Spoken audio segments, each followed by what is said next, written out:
ഇന്ന് ഞാൻ പഠിച്ചത് വിശുദ്ധ ഖുർആനിലെ രണ്ടാമത്തെ അധ്യായമായ സൂറത്തുൽ ബഖറയിലെ 114, 115 വചനങ്ങളാണ്. വമൻ അദ്ലമു മിമ്മൻ മനഅ മസാജിദല്ലാഹി അൻ യുദ്കറ ഫീഹാ സ്മുഹു വസഅ ഫീ ഹറാബിഅ ഉലൈക മാ കാന ലഹും അൻ യദ്ഖുലൂഹാ ഇല്ലാ ഖായിഫീൻ ലഹും ഫിദ്ദുനിയാ ഹിസ്യുൻ വലഹും ഫിൽ ആഖിറത്തി അദാബുൻ അലീം.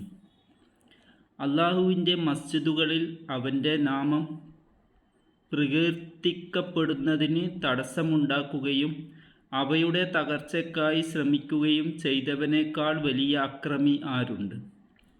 ഭയപ്പാടോടു കൂടിയല്ലാതെ അവർ ആ മസ്ജിദുകളിൽ പ്രവേശിക്കരുതായിരുന്നു. അവർക്ക് ഇഹലോകത്ത് നിന്ദ്യതയാണുള്ളത്, പരലോകത്ത് കഠിന ശിക്ഷയും. വലില്ലാഹിൽ മശ്രിഖു വൽ മഗ്രിബു ഫഅൈനമാ തുവല്ലു ഫസമ്മ വജ്ഹുല്ലാഹി ഇന്നല്ലാഹ വാസിഉൻ അലീം. അള്ളാഹുവിൻ്റേത് തന്നെയാകുന്നു കിഴക്കും പടിഞ്ഞാറും. അതിനാൽ നിങ്ങൾ എവിടേക്ക് തിരിഞ്ഞാലും അവിടെ അള്ളാഹുവിൻ്റെ മുഖമുണ്ടായിരിക്കും. അള്ളാഹു വിപുലമായ കഴിവുള്ളവനും സർവജ്ഞനുമാകുന്നു. അള്ളാഹു നീതിമാനാണ്. ന്യായവും ക്രമവുമനുസരിച്ചാണ് അവൻ സൃഷ്ടിക്കുകയും സംവിധാനിക്കുകയും പരിപാലിക്കുകയും ചെയ്യുന്നത്. അവൻ അടിമകളോട് ഒട്ടും അനീതി കാണിക്കുകയില്ലെന്ന് ഖുർആനിൽ വ്യക്തമാക്കിയിട്ടുണ്ട്. 41-ാമത്തെ അധ്യായത്തിലെ 46-ാമത്തെ വചനം ഇങ്ങനെയാണ്: വല്ലവനും നല്ലത് പ്രവർത്തിച്ചാൽ അതിൻ്റെ ഗുണം അവനു തന്നെ, വല്ലവനും തിന്മ ചെയ്താൽ അതിൻ്റെ ദോഷവും അവനു തന്നെ. നിന്റെ രക്ഷിതാവ് തൻ്റെ അടിമകളോട് അനീതി കാണിക്കുന്നവനേ അല്ല. അനീതിയും അക്രമവും ചെയ്യാത്ത അള്ളാഹു സൃഷ്ടികളെ അനീതിയിൽ നിന്നും അക്രമത്തിൽ നിന്നും വിലക്കിയിരിക്കുന്നു. 25-ാമത്തെ അധ്യായത്തിലെ 37-ാമത്തെ വചനം ഇങ്ങനെയാണ്: അക്രമികൾക്ക് വേദനയേറിയ ശിക്ഷ നാം ഒരുക്കി വെക്കുകയും ചെയ്തിരിക്കുന്നു. എന്നാൽ അക്രമത്തെപ്പറ്റി സത്യവിശ്വാസികൾക്കും സത്യനിഷേധികൾക്കും വ്യത്യസ്തമായ കാഴ്ചപ്പാടാണ് ഉണ്ടായിരിക്കുക. ജനങ്ങളെ സത്യവിശ്വാസത്തിലേക്കും ധർമ്മനിഷ്ഠയിലേക്കും ക്ഷണിക്കുന്ന പ്രവാചകന്മാരെ അക്രമികളും അന്യായക്കാരുമായിട്ടാണ് അവരുടെ സമൂഹത്തിലെ അക്രമികൾ ഗണിച്ചിരുന്നത്. വിഗ്രഹഭഞ്ജനം നടത്തിയ ഇബ്രാഹിം നബി അലൈഹിസ്സലാം ശിക്ഷിക്കപ്പെടേണ്ട അക്രമിയായിരുന്നു നാട്ടുകാരുടെ ദൃഷ്ടിയിൽ.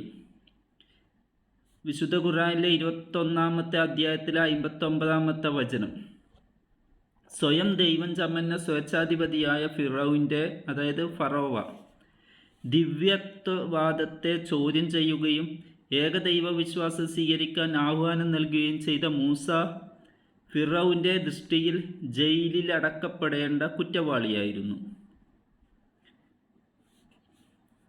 അത് 27-ാമത്തെ അധ്യായത്തിലെ 29-ാമത്തെ വചനം അങ്ങനെയാണ്: ജീവിതകാലം മുഴുവൻ വിഗ്രഹാരാധനയെ എതിർത്ത പ്രവാചകന്മാരായിരുന്നു ഇബ്രാഹിം നബി അലൈഹിസ്സലാമും ഇസ്മായിൽ നബി അലൈഹിസ്സലാമും.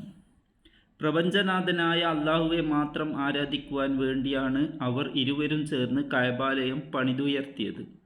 എന്നാൽ അവരുടെ അധ്യാപനങ്ങൾക്ക് നേർവിപരീതമായി അവരുടെ തന്നെ വിഗ്രഹങ്ങൾ കഅബയിൽ പ്രതിഷ്ഠിച്ച് ബഹുദൈവാരാധന നടത്തുകയാണ് ഖുറൈശികളും മറ്റും ചെയ്തത്. ഇത് തികച്ചും ന്യായമായ മതാചാരമാണെന്നായിരുന്നു അവരുടെ നിലപാട്. ഇതിനെ ചോദ്യം ചെയ്യുകയും കഅബയിൽ വെച്ച് അള്ളാഹുവോട് മാത്രം പ്രാർത്ഥിക്കുകയും ചെയ്തിരുന്ന നബി സല്ലല്ലാഹു അലൈഹി വസല്ലമയുടെയും ഉത്തമ ശിഷ്യരുടെയും നിലപാട് മക്കയിലെ പാരമ്പര്യ മതക്കാരുടെ ദൃഷ്ടിയിൽ അന്യായവും അക്രമവുമായിരുന്നു. 96-ാമത്തെ അധ്യായത്തിലെ 9 മുതൽ 14 വരെയുള്ള വചനങ്ങൾ ഇങ്ങനെയാണ്: ഒരു അടിയൻ നമസ്കരിച്ചാൽ അത് വിലക്കുന്നവനെ നീ കണ്ടുവോ? അദ്ദേഹം സന്മാർഗത്തിലാണെങ്കിൽ അഥവാ അദ്ദേഹം സൂക്ഷ്മത കൈക്കൊള്ളാൻ കൽപ്പിച്ചിരിക്കുകയാണെങ്കിൽ അവൻ്റെ അവസ്ഥ എന്തായിരിക്കുമെന്ന് നീ കണ്ടുവോ? അവൻ, ആ വിലക്കുന്നവൻ, നിഷേധിച്ച് തള്ളുകയും തിരിഞ്ഞു കളയുകയും ചെയ്തിരിക്കുകയാണെങ്കിൽ അവൻ്റെ അവസ്ഥ എന്തായിരിക്കുമെന്ന് നീ കണ്ടുവോ? അവൻ മനസ്സിലാക്കിയിട്ടില്ലേ അള്ളാഹു കാണുന്നുണ്ടെന്ന്? മക്കയിലെ മസ്ജിദുൽ ഹറമിൽ അള്ളാഹുവോട് നേരിട്ട് പ്രാർത്ഥിച്ചും കൊണ്ട് നമസ്കാരം നിർവഹിക്കുന്നതിൽ നിന്ന് നബി സല്ലല്ലാഹു അലൈഹി വസല്ലമയെയും സത്യവിശ്വാസികളെയും അവിടുത്തെ സത്യനിഷേധികൾ പലപ്പോഴും തടഞ്ഞു. ഒരിക്കൽ നബി സല്ലല്ലാഹു അലൈഹി വസല്ലമ സുജൂദ് ചെയ്യുമ്പോൾ ശത്രുക്കൾ അദ്ദേഹത്തിൻ്റെ കഴുത്തിൽ ഒട്ടകത്തിൻ്റെ കുടൽമാല ചാർത്തുക പോലും ചെയ്തു.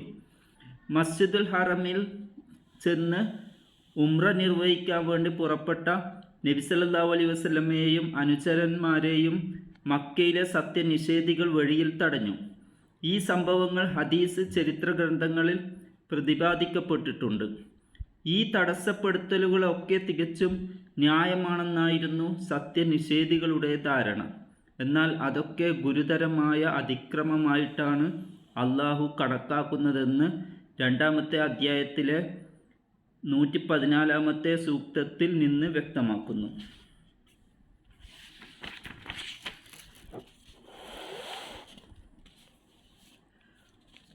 മസാജിദ്, അതായത് മസ്ജിദുകൾ എന്ന പദത്തിൻ്റെ അർത്ഥപരിധിയിൽ അള്ളാഹുവെ മാത്രം ആരാധിക്കുവാൻ വേണ്ടി സ്ഥാപിതമായ എല്ലാ ആരാധനാലയങ്ങളും ഉൾപ്പെടുന്നു. അവയിൽ ഏറ്റവും ആദ്യമായി സ്ഥാപിക്കപ്പെട്ടത് മക്കയിലെ മസ്ജിദുൽ ഹറമാകുന്നു. 3-ാമത്തെ അധ്യായത്തിലെ 96-ാമത്തെ വചനം ഇങ്ങനെയാണ്: തീർച്ചയായും മനുഷ്യർക്ക് വേണ്ടി സ്ഥാപിക്കപ്പെട്ട 1-ാമത്തെ ആരാധനാലയം ബക്കയിൽ, അതായത് മക്കയിൽ ഉള്ളതത്രേ.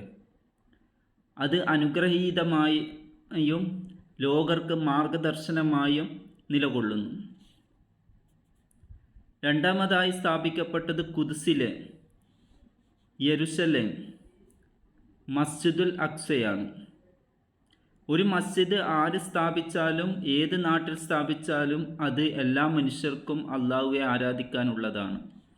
അവിടെ പ്രവേശിച്ച് അള്ളാഹുവെ മാത്രം ആരാധിക്കുന്നതിൽ നിന്ന് ആരെയും തടയാൻ പാടില്ല. അത് ഗുരുതരമായ അക്രമമാണ്. മസ്ജിദുകളിൽ വിശ്വാസികൾക്ക് നിർവഹിക്കാനുള്ള ഏറ്റവും പ്രധാനപ്പെട്ട ധർമ്മം അള്ളാഹുവിൻ്റെ നാമം പ്രകീർത്തിക്കുക എന്നതാണ്. എല്ലാം സൃഷ്ടിച്ച് പരിപാലിക്കുന്ന നമ്മുടെ ജീവിതത്തിന് ആവശ്യമായതെല്ലാം ഒരുക്കിത്തരുന്ന അള്ളാഹുവെ അനുസ്മരിക്കുക എന്നതാണ് നാം നിർവഹിക്കേണ്ട ഏറ്റവും പ്രധാന കർത്തവ്യം.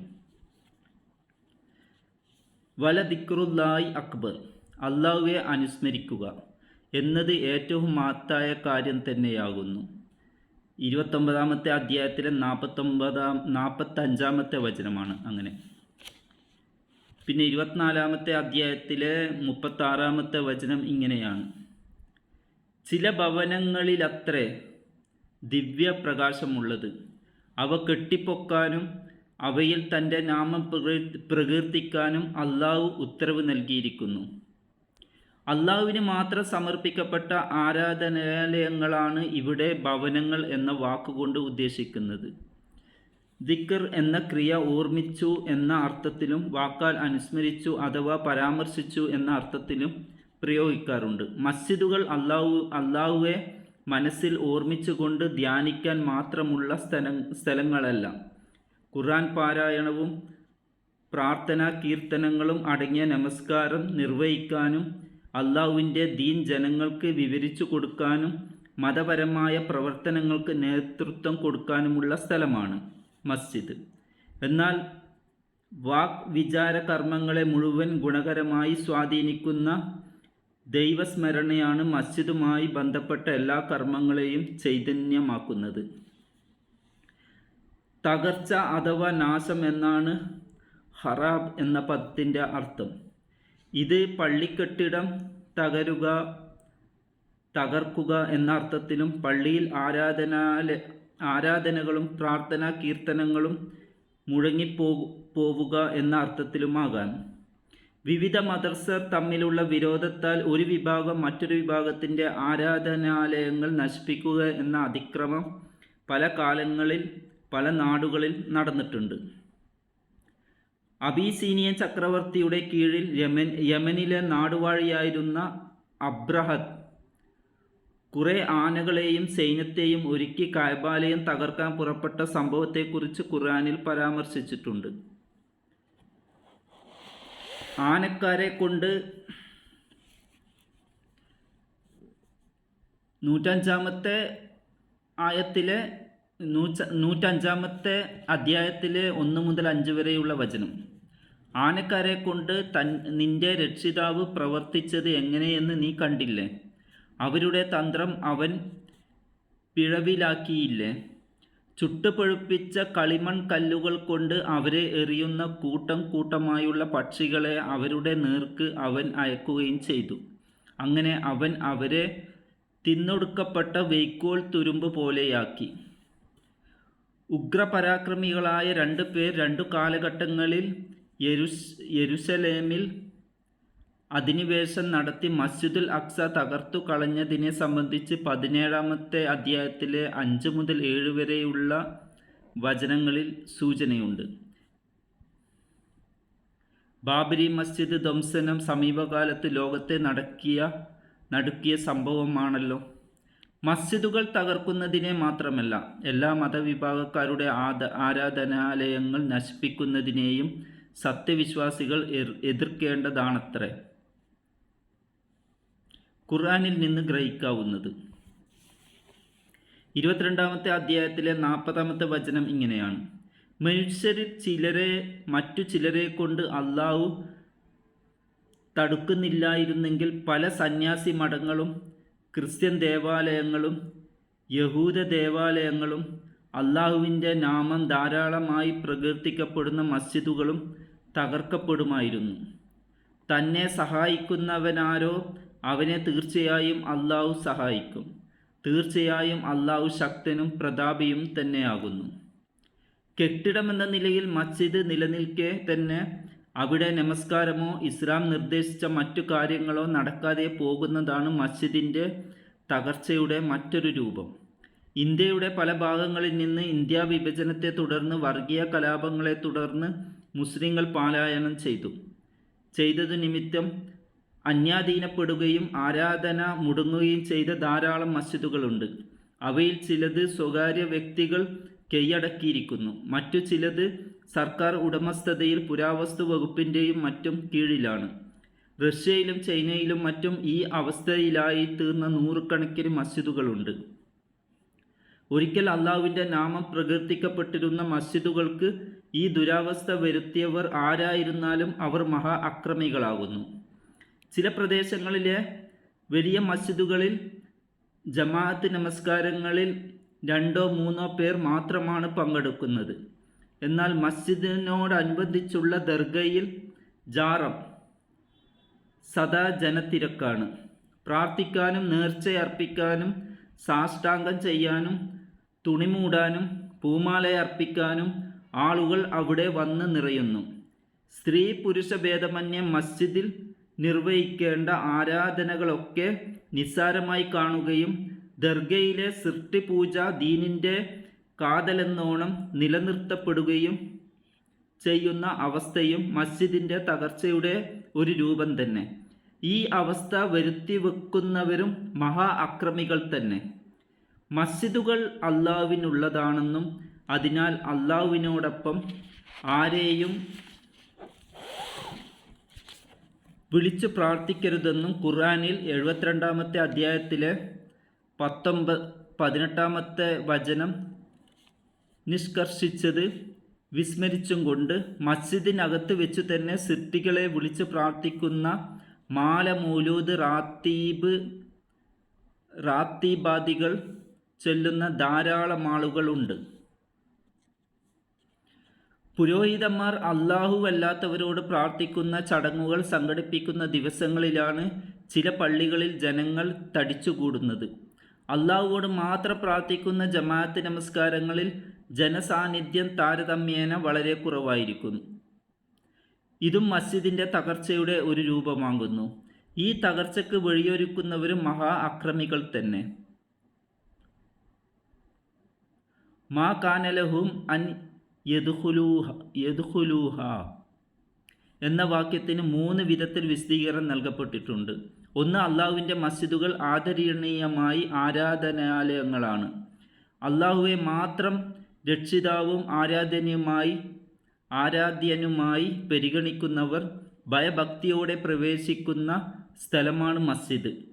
ആ മഹാസ്ഥാപനത്തിൻ്റെ തകർച്ചയ്ക്ക് ഇടവരുത്തുന്ന പ്രവർത്തനങ്ങളിൽ ഏർപ്പെടുന്നവർക്ക് ഇഹലോകത്തും പരലോകത്തും അള്ളാഹുവിൻ്റെ ശിക്ഷ വന്ന് ഭവിക്കാനിടയുണ്ട്. ആ ഭയപ്പാടോടു കൂടിയാണ് അവർ മസ്ജിദുകളിൽ പ്രവേശിക്കേണ്ടിയിരുന്നത്. മസ്ജിദിന് പവിത്രത കൽപ്പിക്കുന്നവർക്ക് മാത്രമേ സമാധാനത്തോടെ നിർഭയമായി അവിടെ പ്രവേശിക്കാൻ അവകാശമുള്ളൂ. 2. നബി സല്ലല്ലാഹു അലൈഹി വസല്ലമയും അനുചരന്മാരും മക്കയിലായിരുന്നപ്പോഴും മദീനയിലേക്ക് ഹിജ്റ പലായനം ചെയ്ത ശേഷം അവർ മസ്ജിദുൽ ഹറമിൽ പ്രവേശിച്ച് അള്ളാഹുവെ മാത്രം ആരാധിക്കുന്നത് തടസ്സപ്പെടുത്തിയിരുന്ന അക്രമികളായ സത്യനിഷേധികൾക്ക് പിൽക്കാലത്ത് നബി സല്ലല്ലാഹു അലൈഹി വസല്ലമയും സത്യവിശ്വാസികളും മക്ക ജയിച്ചടക്കാൻ പുറപ്പെട്ടതോടെ ഭയപ്പാടോടു കൂടിയല്ലാതെ അവിടെ പ്രവേശിക്കാൻ സാധിക്കാത്ത അവസ്ഥാവിശേഷം സംജാതമായി. വിശ്വാസികളെ ഭയപ്പെടുത്തിയിരുന്നവർ വലിയ ഭയപ്പാടിലായി തീർന്നു. 3. അള്ളാഹുവിൻ്റെ ഭവനങ്ങളായ മസ്ജിദുകളെ ആദരിക്കാത്തവരും സത്യവിശ്വാസികൾ അവിടെ പ്രവേശിച്ച് ശരിയായ ആരാധന നടത്തുന്നത് തടയാൻ ശ്രമിക്കുന്നവരും മസ്ജിദുകളെ ദുരുപയോഗപ്പെടുത്തുന്നവരും നിർഭയരായി അവിടെ കടന്നുകൂടി വിളയാടുന്ന അവസ്ഥ ഉണ്ടാകാൻ പാടില്ല. അത്തരക്കാരുടെ പള്ളിപ്രവേശം സത്യവിശ്വാസികൾ തടയണം. പള്ളി തകർക്കാനും അവിടെ കുഴപ്പമുണ്ടാക്കാനും ശ്രമിക്കുന്നവർക്ക് വിശ്വാസികളുടെ ശക്തമായ നടപടിയെ ഭയപ്പെട്ടുകൊണ്ടല്ലാതെ അവിടെ പ്രവേശിക്കാൻ കഴിയാത്ത അവസ്ഥ ഉണ്ടാകണം. സത്യവിശ്വാസികളെല്ലാം നമസ്കാരത്തിൽ ഒരേ ദിശയിലേക്ക് തിരിയുന്നത് അവരുടെ ആദർശൈക്യത്തെ പ്രബലമാക്കും. മൂസാ നബി അലൈഹി ഇസ്ലാം മുഖേന ഇസ്രായേലർക്ക് കിബില സംബന്ധിച്ച് അള്ളാഹു മാർഗനിർദ്ദേശം നൽകിയ കാര്യം ഖുർആനിൽ 10-ാമത്തെ അധ്യായത്തിലെ 87-ാമത്തെ വചനത്തിലുണ്ട്. നബി സല്ലല്ലാഹു അലൈഹി വസല്ലം ആദ്യകാലത്ത് അള്ളാഹുവിൻ്റെ നിർദ്ദേശപ്രകാരം മസ്ജിദുൽ അഖ്സയിലേക്ക് തിരിഞ്ഞാണ് നമസ്കരിച്ചിരുന്നത്. ഇബ്രാഹിം നബി അലൈഹി ഇസ്ലാമിയുടെ പൗത്രന്മാരായ അനേക പ്രവാചകന്മാർ ആരാധന നടത്തിയിരുന്ന മസ്ജിദാണത്. മക്കയിലായിരിക്കുമ്പോൾ കഅബയുടെ തെക്കുഭാഗത്ത് നിന്നുകൊണ്ട് വടക്കോട്ട് തിരിഞ്ഞ് നമസ്കരിച്ചാൽ നബി സല്ലല്ലാഹു അലൈഹി വസല്ലമക്ക് കഅബയെയും മസ്ജിദുൽ അഖ്സയെയും കിബിലയാക്കാൻ കഴിയുമായിരുന്നു. മദീന മക്കയുടെയും മസ്ജിദുൽ അഖ്സയുടെയും ഇടയിലായതിനാൽ അവിടെ നിന്ന് 2 മസ്ജിദുകളുടെയും കൂടി നേർക്ക് തിരിഞ്ഞു നിന്ന് നമസ്കരിക്കാൻ കഴിയുമായിരുന്നില്ല. അതിനാൽ മദീന ജീവിതകാലത്തിൻ്റെ ആദ്യഘട്ടത്തിൽ മസ്ജിദുൽ അഖ്സയുടെ നേർക്ക് മാത്രം തിരിഞ്ഞു നിന്നാണ് നബി സല്ലല്ലാഹു അലൈഹി വസല്ലമ നമസ്കരിച്ചിരുന്നത്. പിന്നീട് അള്ളാഹു കിബില മാറ്റി കഅബയിലേക്ക് നമസ്കരിക്കാൻ കൽപ്പിച്ചു. എന്നാൽ ഒരു പ്രത്യേക ഭാഗത്ത് തിരിഞ്ഞു നിന്ന് നമസ്കരിക്കാൻ കൽപ്പിച്ചത് അള്ളാഹു ആ ഭാഗത്തായതുകൊണ്ടല്ല, അവൻ ഒരു ദിക്കിൻ്റെ മാത്രം അധിപനായതുകൊണ്ടുമല്ല. എല്ലാ ദിക്കുകളും പ്രപഞ്ചനാഥനായ അള്ളാഹുവിൻ്റേതാണ്. 26-ാമത്തെ അധ്യായത്തിലെ 28-ാമത്തെ വചനം ഇങ്ങനെയാണ്: മൂസ പറഞ്ഞു, ഉദയസ്ഥാനത്തിൻ്റെയും അസ്തമയസ്ഥാനത്തിൻ്റെയും അവയ്ക്കിടയിലുള്ളതിൻ്റെയും രക്ഷിതാവത്രേ അള്ളാഹു, നിങ്ങൾ ചിന്തിച്ചു മനസ്സിലാക്കുന്നവരാണെങ്കിൽ. 70-ാമത്തെ അധ്യായത്തിലെ 40-ാമത്തെ വചനം ഇങ്ങനെയാണ്: എന്നാൽ ഉദയസ്ഥാനങ്ങളുടെയും അസ്തമയസ്ഥാനങ്ങളുടെയും രക്ഷിതാവിൻ്റെ പേരിൽ ഞാൻ സത്യം ചെയ്തു പറയുന്നു, തീർച്ചയായും നാം കഴിവുള്ളവനാണ്.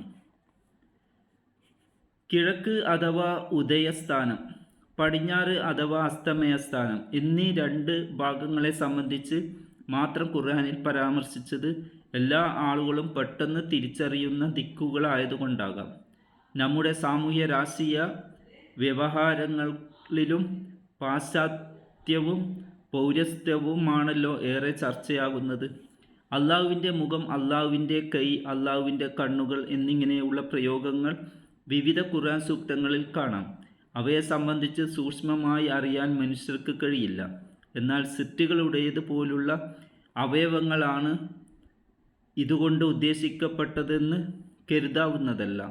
അള്ളാഹു സൃഷ്ടികളിൽ നിന്നെല്ലാം വ്യത്യസ്തനാണെന്ന് ഖുർആനിൽ വ്യക്തമാക്കിയിട്ടുണ്ട്.